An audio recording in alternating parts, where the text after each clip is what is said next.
为了减少农民伫产林小本色，婚林县的环保局设置免费回收农药废弃物的电话，嘛要协助农民把这回收的材料搁再利用。对抗的农地种的风探网，大部分都是派去农民拆落来，看无所在会当回收，只会当暂停。为着要协助农民解决浪费物的气化问题，婚林县环保局成立专线免费回收。一个专线专门咧收这就较方便啦，人就无需要就甲恁通知，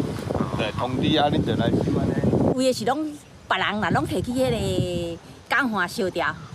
安尼是较污染啦，嘿啦，我是较好，我捡起来搁废物利用安尼啦。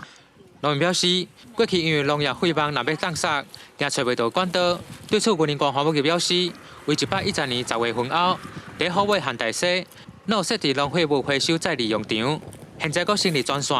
希望会当将农药废弃物会当循环阁利用。到现在我们已经成功的服务了353处的一个农户，那也成功的处理了95.6公吨的这些农业的剩余资材。这些项目包括农地膜、防虫膜。